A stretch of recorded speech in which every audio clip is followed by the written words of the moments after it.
ಭೂಲೋಕದ ವೈಕುಂಠ ಅಂತಲೇ ಪ್ರಸಿದ್ಧ ಆಗಿರುವಂಥ ದೇವಸ್ಥಾನಕ್ಕೆ ನಾವು ಹೋಗ್ತಾ ಇದ್ದೀವಿ. ಅದೇ ಶ್ರೀ ಗುರುವಾಯೂರ ಕೃಷ್ಣ ದೇವಾಲಯ. ಈ ದೇವಸ್ಥಾನಕ್ಕೆ 5000 ವರ್ಷದ ಹಳೆಯ ಇತಿಹಾಸ ಇದೆ. ಆ್ಯಂಡ್ ಇಲ್ಲಿ ಕೃಷ್ಣನನ್ನು ಗುರುವಾಯೂರಪ್ಪ ಅಂತ ಹೇಳಿ ಪೂಜೆ ಮಾಡ್ತಾರೆ. ಕಥೆಗಳ ಪ್ರಕಾರ ಹೇಳಂಗಿದೆ, ದ್ವಾರಕ ಮುಳುಗುವಂಥ ಟೈಮಲ್ಲಿ ಕೃಷ್ಣನ ವಿಗ್ರಹವನ್ನು ಗುರು ಬೃಹಸ್ಪತಿ ಮತ್ತು ವಾಯುದೇವರು ಕೇರಳಗೆ ತಂದು ಪ್ರತಿಷ್ಠಾಪಿಸಿದ್ದಾರೆ ಅಂತ ಕೂಡ ಹೇಳ್ತಾರೆ. ಹಾಗಾಗಿ ಈ ಜಾಗನ ಗುರುವಾಯೂರ್ ಅಂತ ಕೂಡ ಕರೀತಾರೆ. ಪ್ರತಿದಿನ ಇಲ್ಲಿ ದೇವ್ರ ದರ್ಶನ ಸ್ಟಾರ್ಟ್ ಆಗದೆ ನಾದಸ್ವರದೊಂದಿಗೆ ಆ್ಯಂಡ್ ಅದು ಎಂಡ್ ಆಗದೆ ಸಂಜೆ ನಡೆಯುವಂಥ ದೀಪಾರಾಧನೆ ಮುಖಾಂತರ. ಈ ದೇವಸ್ಥಾನದಲ್ಲಿ ಪ್ರತಿದಿನ ಅನ್ನದಾನ ಸೇವೆ ಕೂಡ ನಡೀತಿರುತ್ತೆ.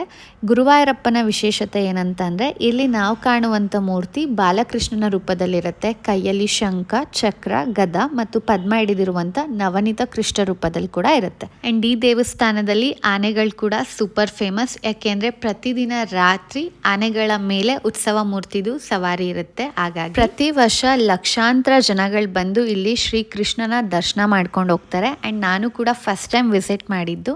ನೀವೇನಾದರೂ ನೆಕ್ಸ್ಟ್ ಸಲ ಕೇರಳಗೆ ಹೋಗ್ತಿದ್ರೆ ಈ ಒಂದು ದೇವಸ್ಥಾನಕ್ಕೆ ತಪ್ಪದೆ ವಿಸಿಟ್ ಮಾಡಿ.